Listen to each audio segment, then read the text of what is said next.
오늘 우리가 읽은 말씀은 요한복음 13장에서 17장 사이의 단락 속에 있는 말씀입니다. 요한복음 13장에서 17장까지는 예수께서 잡히시기 전 그 직전 저녁에 제자들과 함께 소위 최후의 만찬, 오늘날 우리가 성찬으로 기념하는 그 최후의 만찬을 행하셨죠. 그리고 제자들의 발을 씻어 주시고 17장에서는 예수님께서 소위 대제사장으로서 성부 하나님 앞에 기도하셨기 때문에 17장만을 따로 떼어넣어서 대제사장적인 기도다, 이렇게 신학자들이 부르기도 합니다.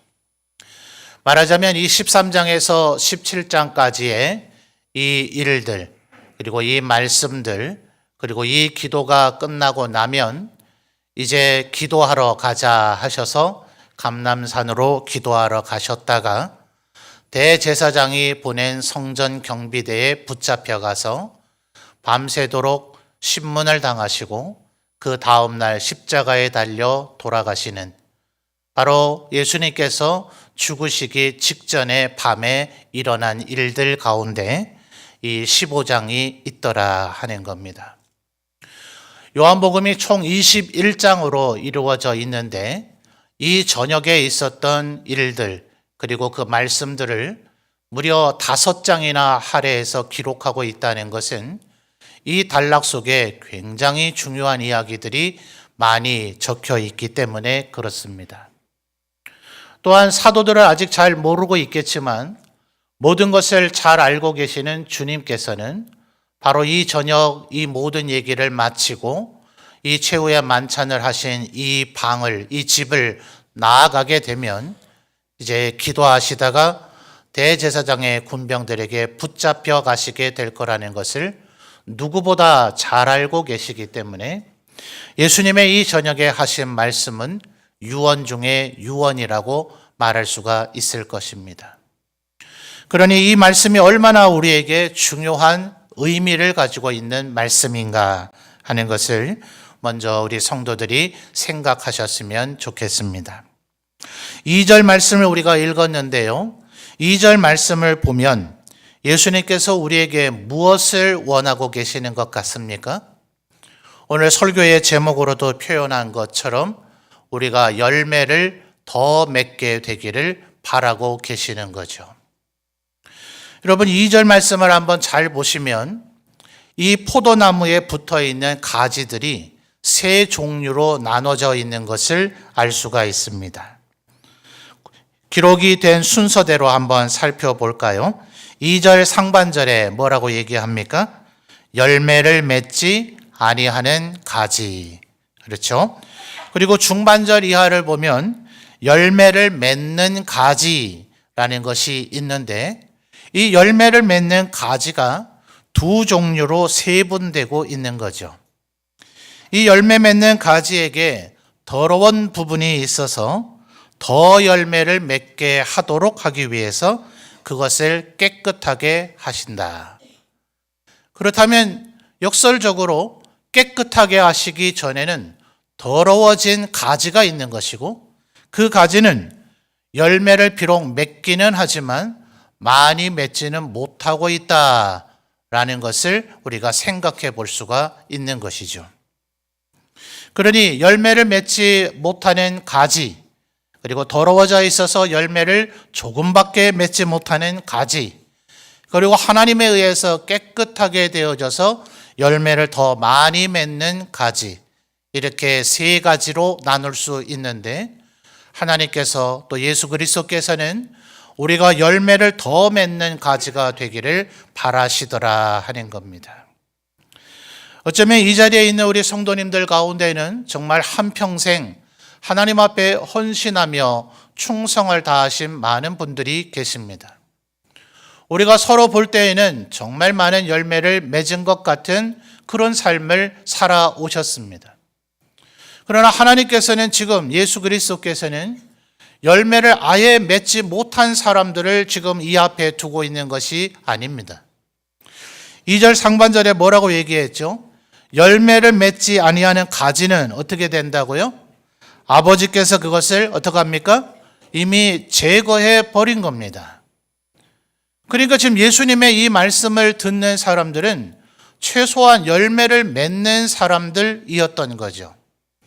13장부터의 기록을 볼 때 이때가 유월절 절기였는지라 예수께서 예루살렘 성 안에서 유월절 그 절기를 지내고자 하셨고, 그때는 마치 예수님의 탄생 시기와 같이 방을 구하기가 굉장히 어려웠다 그랬습니다. 전 세계에 흩어져 있던 유대인들, 또 이스라엘 땅의 전역에도 흩어져 있던 유대인들이 예루살렘에 올라와 성전에서 유월절 절기를 지내기를 원했기 때문에 예루살렘 안에는 사람들로 가득 차 있었던 거죠.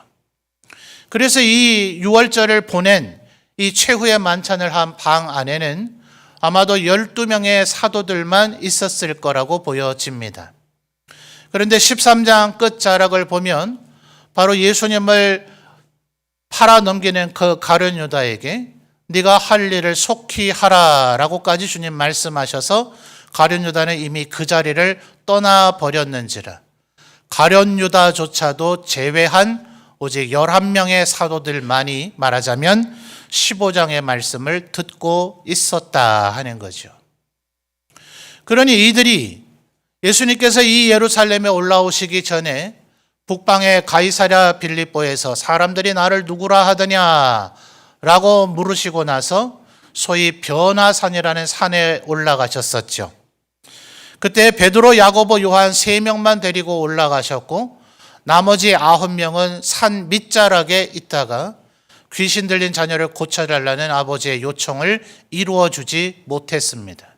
그래서 예수님께서 내려오셔서 할 수 있거든 해달라 하자 할 수 있거든이 무슨 말이냐 하시면서 믿는 자에게는 능치 못함이 없다 하시고 그 일을 해결해 주셨고 제자들이 왜 우리는 못했습니까 하니 기도 외에는 이런 유가 나갈 수 없다는 그런 유명한 말씀을 하셨었죠.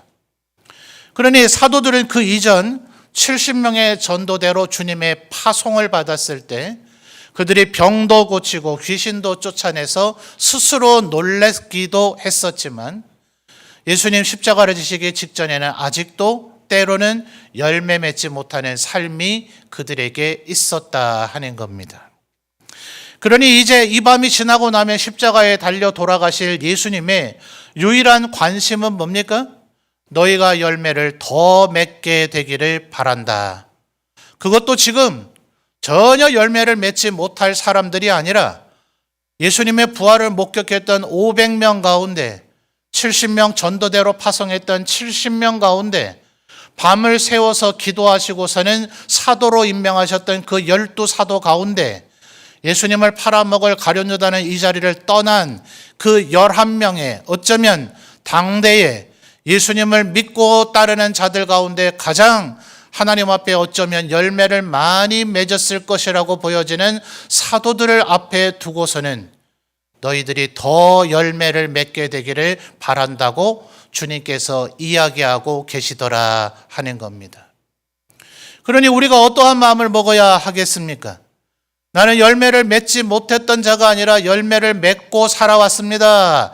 아니, 나는 네가 더 열매를 맺었으면 좋겠다. 주님의 바람인 거죠. 좋은 땅에 대한 비유를 주님이 얘기하셨을 때에도 주님 저는 30배 정도는 열매를 맺습니다. 아니 그 정도로 안 된다고. 아니 예수님 저 60배로 열매를 맺습니다. 아니라고. 그 정도가 아니라 더 100배의 열매를 맺기를 바란다는 주님의 마음이라는 것을 우리 성도들이 마음에 새기면 좋겠습니다. 여러분 어쩌면 이것은 바울 사도가 바로 이 예수님의 2절의 말씀을 가지고 고린도전서 2장에서부터 3장에 이르는 그 3가지 유형의 사람을 말했을런지도 모릅니다.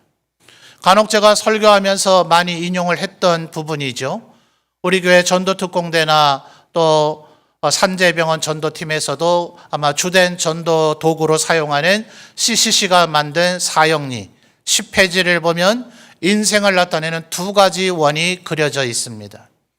그리고 그것을 영접한 이들에게 그 다음 차례로 이제 양육을 하게 되는 성령이 충만한 삶이라는 소책자에는 또 다른 인생을 나타내는 하나의 원이 있는데, 바로 그것이 바울 사도가 고린도전서 2장에서 3장으로 이어지는 부분에서 설명하는 이 세상의 세 가지 유형입니다. 2절 상반절에 얘기하는 열매를 맺지 아니하는 가지란 바울 사도에 따르면 육에 속한 사람이라고 말할 수가 있을 겁니다.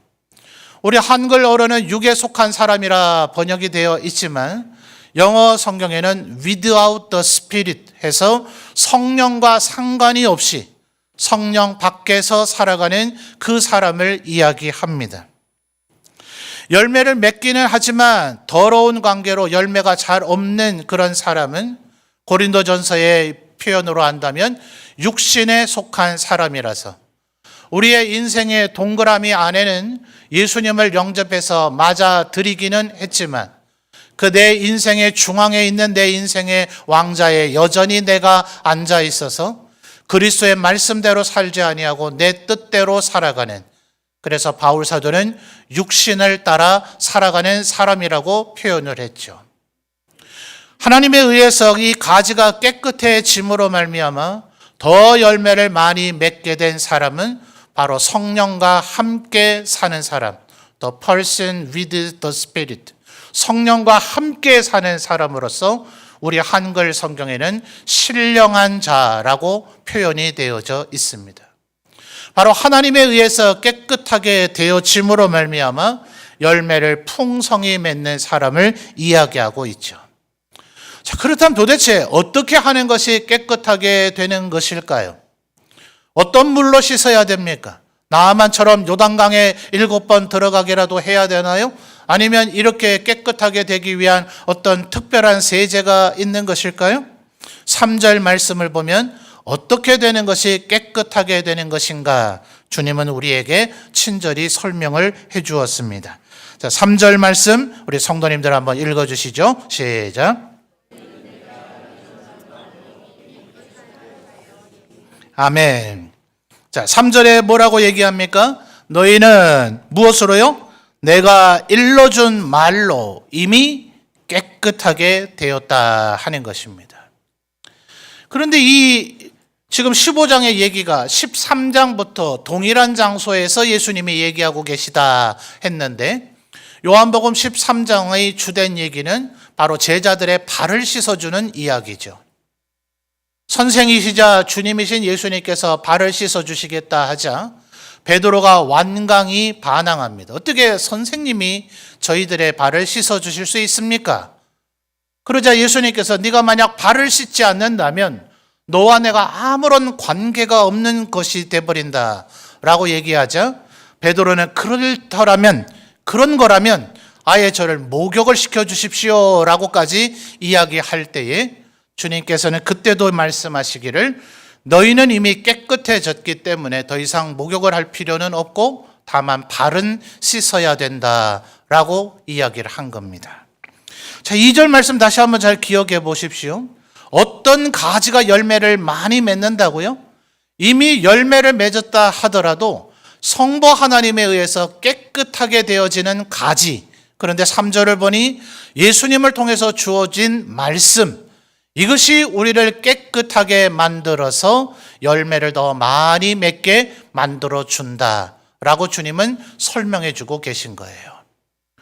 오늘 1월 첫째 주일이다 보니 성시 교독이 첫 번째 것으로서 시편 1편이었죠. 아까 낭독을 우리가 교독을 했었는데 기억하십니까? 복 있는 사람은 어떤 사람이에요? 하나님의 말씀을 주야로 묵상하는 사람이다. 그 사람은 마치 시냇가에 심은 나무와 같아서 더위와 가뭄이 아무리 온다 할지라도 잎이 푸르고 열매를 가득 맺게 되는 그런 나무가 될 것이다. 이미 구약 시대에도 시편의 시인들이 이야기했던 내용 아닙니까?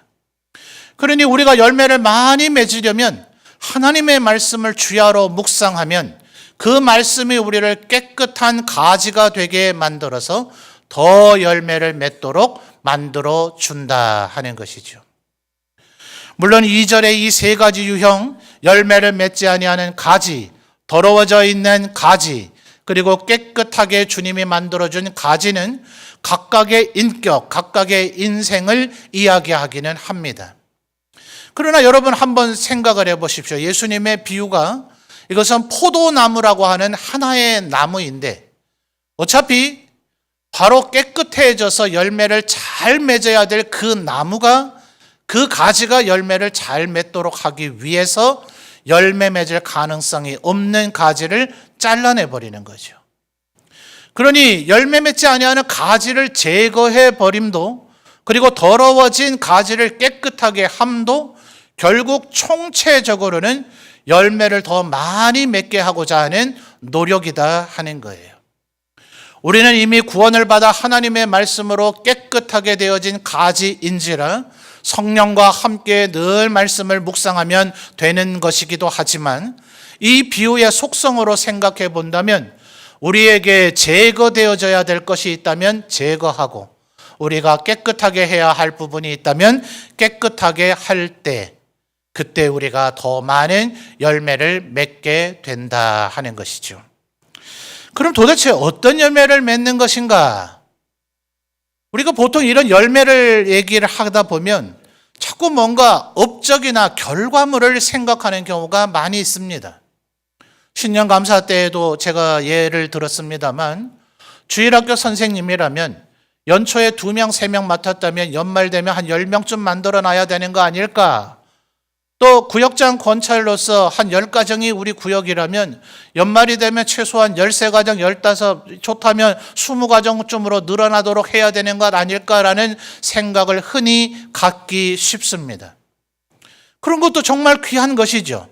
또 찬양대원으로 비파 수건 연주자로 임명을 받았다면 더 정확하게, 더 아름답게 연주하고 찬양 부르기 위해서 많은 노력을 해야 되는 것 아닐까. 이런 것들도 귀한 것이기는 합니다. 그러나 정말 주님께서 그런 것을 염두에 두고 지금 열매를 많이 맺으라고 이야기하신 것인가? 좀 더 살펴볼 필요가 있겠죠?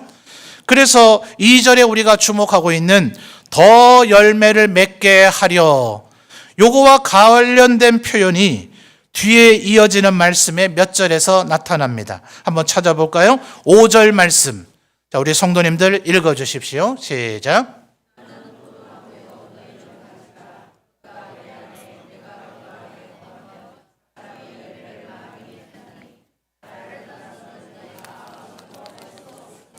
아멘. 자, 5절 중반절을 보면 열매를 많이 맺나니 라는 어구를 찾으셨습니까?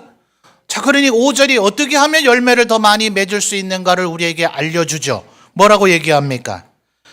예수님은 포도나무여 우리가 가지니 그가 내 안에 있고 내가 그 안에 거하면 바로 이런 일이 일어난다는 거예요. 포도나무와 가지다. 그래서 주님께 붙어 있어야 된다. 여기까지는 오히려 이해하는 데 어려움이 없었을 것 같아요. 그런데 요한복음 3장, 똑같은 요한복음 아닙니까? 니고데모가 어느 날 찾아왔을 때 주님 말씀하시기를 거듭나야 하나님 나라에 들어갈 수 있다 하니, 니고데모가 도대체 이게 무슨 말일까? 왠지 느낌을 좀 알 것 같기는 같은데 오히려 정확한 의미를 잘 몰라서 그는 당혹스러워 했습니다. 요한 사도는 바로 예수님께서 얘기하신 이런 신령하고 깊이가 있는 영적인 말씀만을 오히려 발췌해서 이 요한복음을 기록을 한 거예요. 차라리 그냥 포도나무여 가지라 이러면 이해가 어느 정도 된 것 같은데, 예수님께 붙어 있어야 되겠구나 하는 게 이해가 되는데, 너희가 내 안에 내가 너희 안에 거하면 도대체 이게 무슨 말일까? 오히려 우리의 마음을 혼동되게 만들지 모르겠습니다. 그래서 예수님께서는 7절과 8절에서 이 말씀을 좀 더 부연 설명하시면서 의미를 명확하게 다시 되짚어 주십니다. 7절과 8절 우리 성도님들 또 이어서 읽어볼까요? 시작.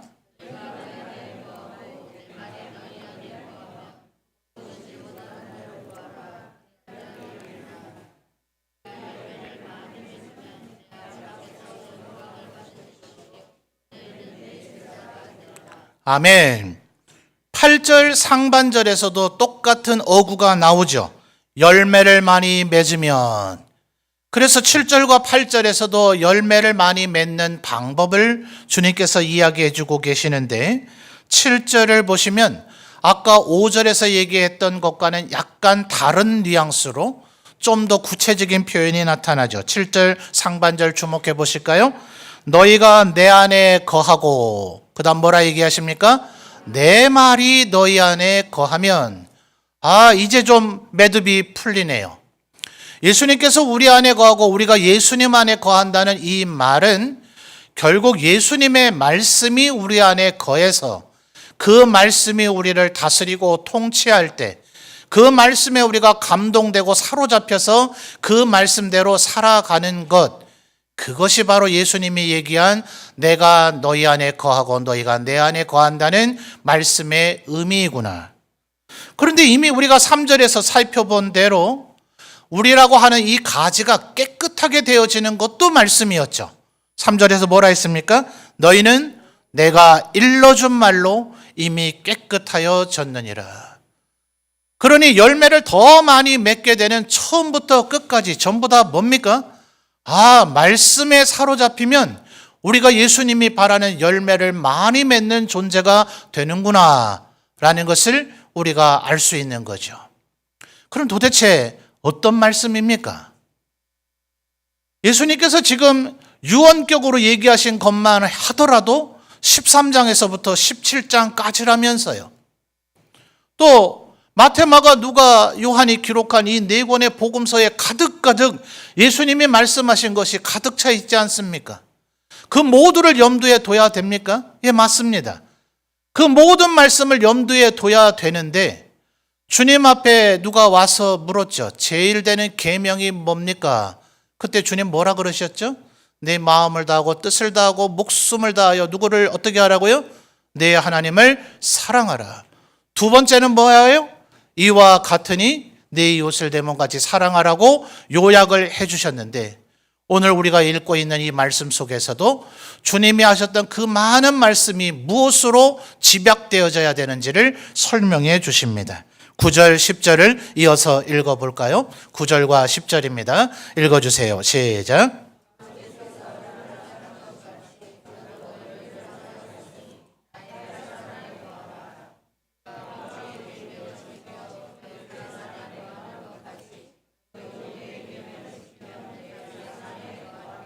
아멘.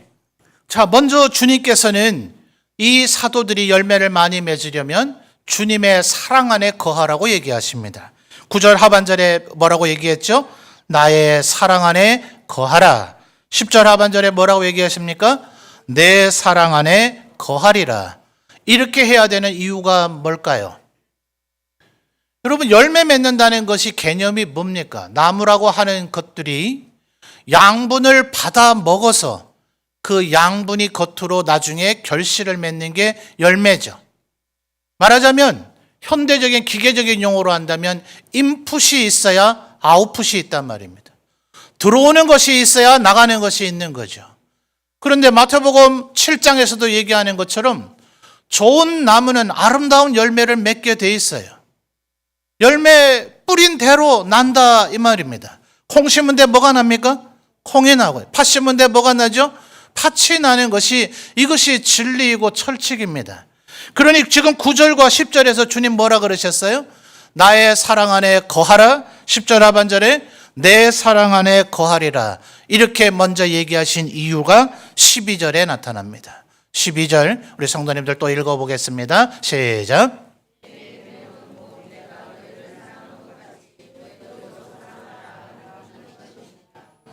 아멘. 내 계명이 뭐라고요? 곧 내가 너희를 사랑한 것 같이 너희도 뭐 하라고요? 서로 사랑하라. 자, 그러니 우리가 예수님께서 지금 우리에게 더 열매를 맺으라 하는 이 말씀의 구조가 이제 이해가 되십니까? 주님 우리에게 뭘 원하시는 거예요? 내가 한 말들이 굉장히 많이 있지만 그 중에 나는 너희가 사랑하기를 원한다. 지금까지도 너희들이 서로 사랑했겠지만 나는 더 사랑하기를 원한다. 그래서 주님은 이미 9절과 10절에서 우리가 살펴봤듯이 나의 사랑 안에 거하라, 내 사랑 안에 거하리라 말씀하셨지만 이 얘기를 처음 시작하실 때 이미 사랑에 대해서 얘기하고 계셨어요. 13장 1절로 거슬러 가서 볼까요? 13장 1절입니다.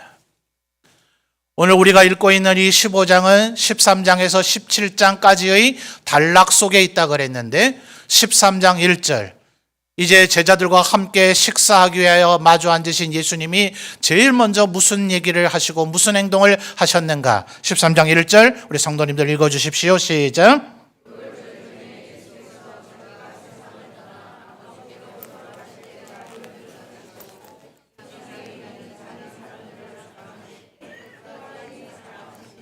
아멘. 이것이 예수님의 일의 출발이었습니다. 하반절에 뭐라 그랬죠? 세상에 있는 자기 사람들을 사랑하시되 어떻게 해요? 끝까지 사랑하시니라. 바로 이 일을 통해서 지금 사랑을 더 하게 되기를 바라고 계시는 거예요. 예수님께서 하늘 보좌 버리시고 낮고 천한 만유의 인간이 되심이 사랑인 줄 믿습니다. 우리 죄를 짊어지시고 우리 대신 죽으신 것 사랑이신 줄 믿습니다. 우리의 부활의 첫 열매가 되셔서 우리의 부활을 보증하시고 확증해 놓으신 것 또한 사랑인 줄 믿습니다. 그리고 지금도 우리가 때로 힘들고 어려워할 때에 성령님과 함께 말할 수 없는 탄식으로 우리를 위하여 기도하시고 내 안에서 능력으로 역사하셔서 나를 도우시고 성령으로 감화 감동시켜 주시는 주님, 바로 주님의 그 우리를 향한 모든 것은 처음부터 끝까지 오직 사랑인 줄 믿습니다. 사랑을 우리에게 이토록 부어주셨으니 주님이 우리에게 바라시는 더 많은 열매를 맺기를 바라시는 그 열매의 결국의 종착점이 뭡니까? 서로 사랑하라. 그것을 우리에게 바라고 계시더라 하는 거예요. 여러분이 때로 삶에 어려움이 있더라도 사역을 때로는 많은 어떤 결과물을 만들어내지 못한다 하더라도 그것 주님은 별로 개의치 않으십니다. 오히려 우리의 마음속에 주님이 우리에게 임해 주신 사랑이 더욱더 풍성하고 넘쳐 흐르게 되기를. 여러분, 우리 지난 1월 1일 신년 감사 예배에 우리가 빌립보서 1장 9절에서 11절 말씀을 나눴습니다. 우리 많은 성도님들이 참석하시긴 하셨지만 일부 참석하지 못하신 분들이 계셔서 잠깐 한번 찾아볼까요? 빌립보서 1장 9절에서 11절 의의 열매라는 제목으로 우리가 말씀을 살펴봤는데요. 빌립보서 한번 찾아보겠습니다. 빌립보서 1장 9절에서 11절은 바울 사도의 빌립보인들을 위한 기도라 그랬습니다. 자, 9절 말씀만 우리 성도님들 읽어주실까요? 시작.